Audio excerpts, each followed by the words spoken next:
Di era Jokowi, korupsi bisa berjubah investasi. Investigasi Tempo menemukan Bahlil tebang pilih dalam membatalkan atau mencabut izin usaha tambang. Bahlil adalah menteri yang menggaungkan usulan jabatan Jokowi 3 periode dan perpanjangan masa jabatan presiden, serta menjadi motor pemenangan pasangan Prabowo Subianto, Gibran Rakabuming Raka, anak sulung Jokowi.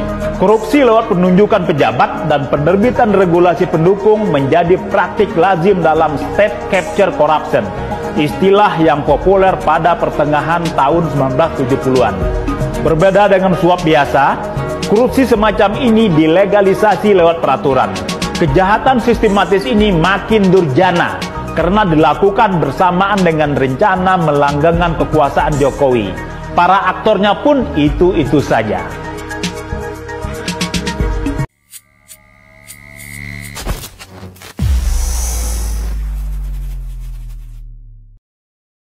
Bismillahirrahmanirrahim. Assalamualaikum warahmatullahi wabarakatuh. Semangat perubahan, salam kedaulatan rakyat. Sejauh mana peran Kemensos di 4 bulan terakhir, akhir tahun 2022 dan awal tahun Februari di 2024? Karena kami merasakan betul, khususnya di DIY, bagaimana bombardir bansos yang mengalir tiada henti. Belum habis yang satu, datang yang satu, belum habis yang kedua, datang yang ketiga. Walaupun saya sedikit mengetahui bahwa tidak semuanya itu dari Kemensos, tetapi saya kira forum ini bisa digunakan untuk menjelaskan bahwa apa yang dilakukan oleh Kemensos sungguh sesuai dengan aturan perundangan yang berlaku, termasuk di dalam tata kelola pengelolaan keuangan. Bahwa BPNT dan PKH itu lumrah atau biasanya itu keluar di awal bulan Maret, itu data saya yang di DIY. Tetapi untuk tahun 2024 ini memang keluarnya cukup membuat kita terkaget-kaget. Di bulan Januari Februari di luar, masih ditambah di luar yang ada di dalam payungnya Kemensos. Pertanyaan kami adalah bantuan sosial yang mengalir itu yang kami lihat, saya soalnya langsung juga ke banyak titik, tidak ke beberapa, ke banyak titik. Ada beras macam-macam bergulir, saya nggak tahu tulisannya apa, tapi orang taunya itu bansos. Bansos taunya ya dari Kemensos. Sri Mulyani tak tahu 300 triliun temuan Mahfud. PPATK sudah 200 kali melaporkan. Jadi PPATK sudah 200 kali melaporkan dengan 200 laporan. Jadi satu laporan satu kali kirim hari ini misalkan ya.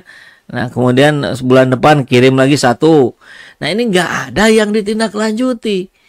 Jadi luar biasa. Bahkan anggota DPR dari Demokrat bilang, ya memang Sri Mulyani saya kira sudah tahu dari dulu, katanya, kurang lebih redaksinya ya. Tapi memang sengaja ditutupi oleh Sri Mulyani dan pimpinan Kemenq yang lain. Jahat sekali nih kalau benar ya. Dan sekarang mengaku tidak tahu pula. Tapi bahasanya menarik nih ketika bilang tidak tahu ya, karena di situ tidak tercantum angka 300T. Yang Bu Sri Mulyani baca 200 laporannya atau hanya satu laporan terakhir, kan itu soalnya gitu ya. Kalau kemarin saya mempertanyakan, kalau nggak tahu, nggak nyampe ke Sri Mulyani, barangkali laporannya nyangkut di pos security di depan gedung. Bisa jadi begitu gitu. Aduh, banyak kali nih, luar biasa ini ya. 300T melibatkan ratusan orang pegawai Kemenq. Jadi saya kira bubarkan saja ya. Kalau satu persatu diperiksa harus betul ya, itu ranah hukum. Tapi untuk Kemenq-nya sendiri saya kira sudahlah, mulai dari nol lagi aja lah gitu. Direkrut lagi orang-orang baru dengan cara yang baru gitu. Kita tahu ya, kemarin gempar sekali pemberitaan mengenai harta para pejabat yang disinyalir dengan sangat kuat merupakan hasil dari tindak pidana korupsi atau TPPU, tindak pidana pencucian uang. Artinya, lagi-lagi hari ini kita diberikan sebuah fakta bahwa banyak sekali para pejabat kita yang tidak amanah, yang hanya mementingkan dirinya sendiri, yang mengkhianati rakyat. Dan tidak sedikit pula yang kemudian kita dengar stop bayar pajak. Ini kan miris ya. Jadi saya kira kalau gelombang ini semakin besar, saran saya penuhi saja. Bebaskan pajak rakyat jelata. Rakyat dibebaskan, rakyat jelata tentu ya, dengan catatan. Nanti kan bisa dibuat penghitungannya. Di bawah sekian tidak usah bayar pajak kendaraan bermotor. Di bawah harga sekian tidak perlu bayar PBB. Di Jakarta kan sudah ya, rumah di bawah 2 miliar bebas dari PBB. Nah ini yang harus dicontoh gitu oleh seluruh wilayah di Indonesia. Bahkan harusnya menjadi gerakan nasional. Kalau perlu munculkan perpunya. Nah, kali-kali Pak Presiden bikinlah perpu yang membahagiakan rakyatnya gitu ya. Bukan yang kemudian membuat sakit hati rakyat. Nah itu satu. Kemudian sita seluruh aset pejabat kaya. Karena pejabat tidak boleh kaya. Kan gitu.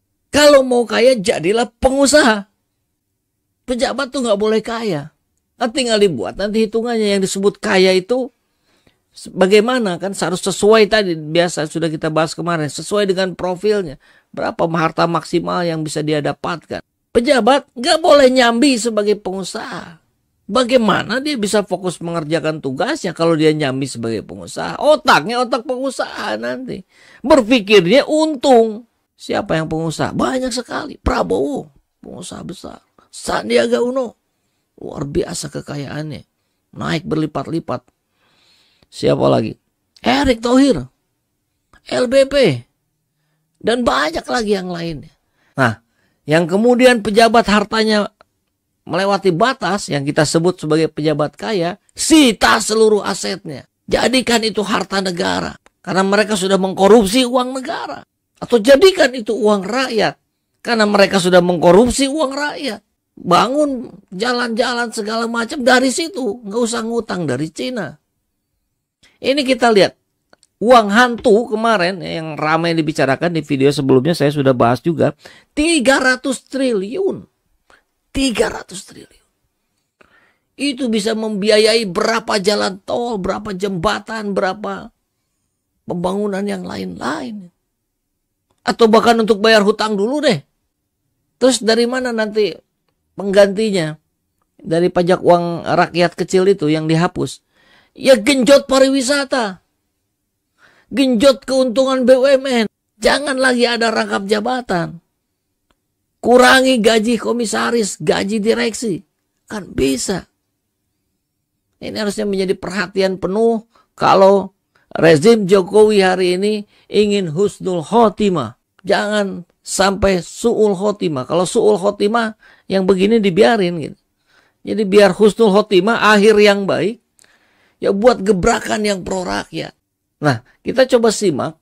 Ini ada sebuah video pemaparan dari Sri Mulyani yang cukup mengagetkan dari Kick Andy ya. Menurut Undang-Undang Keuangan Negara, saya tidak boleh menerima gaji lebih dari 1. Nah, namun ini ada triknya juga kalau rangkap jabatan.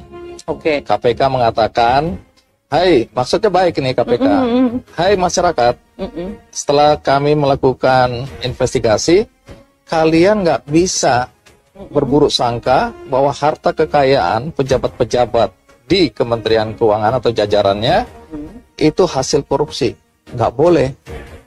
Ternyata temuan kami ada pejabat-pejabat yang kemudian punya harta kekayaan melebihi profilnya karena dia bekerja juga sebagai komisaris di BUMN. Bahkan isunya kemudian gajinya 2 miliar. Orang kemudian mempertanyakan, ada LSM yang mengatakan bahwa ada 11 eselon 1 yang merangkap jabatan termasuk Wakil Menteri Keuangan. Ternyata undang-undang melarang Menteri dan Wakil Menteri untuk jadi komisaris. Eselon 1 nggak ada larangan, tetapi ini soal kepatutan lagi. Jadi jangan bilang Anda bahwa saya membingungkan ini ya. Saya hanya mempertanyakan. Mas Andi, Kementerian Keuangan dan para pejabatnya dalam hal ini kita diatur oleh banyak sekali undang-undang aturan. Saya kasih contoh ya, kalau rangkap jabatan, saya ini sekarang merangkap jabatan 30 jabatan. Karena hampir semua banyak hal posisi itu biasanya minta Menteri Keuangan, entah menjadi wakil ketua, anggota, atau segala macam. Dari mulai SKK Migas, kemudian KSSK, saya harus di dalam KSSK, LPS, OJK, ada ex officio dari Kementerian Keuangan, saya sebagai ketua KSSK, sampai kepada BRIN, sampai masalah Dewan Energi Nasional, kredit usaha rakyat, you name it. 30 posisi saya pegang saat ini. Anda dapat gaji dari situ atau tidak? Menurut Undang-Undang Keuangan Negara, saya tidak boleh menerima gaji lebih dari 1. Nah, namun ini ada triknya juga, kalau orang mengatakan gaji tidak, honor boleh. Itu beda, itu gaji itu permanen, kalau honor berdasarkan. Iya. Kita lihat ya, luar biasa, membongkar sendiri. Padahal rangkap jabatan itu jelas-jelas melanggar undang-undang.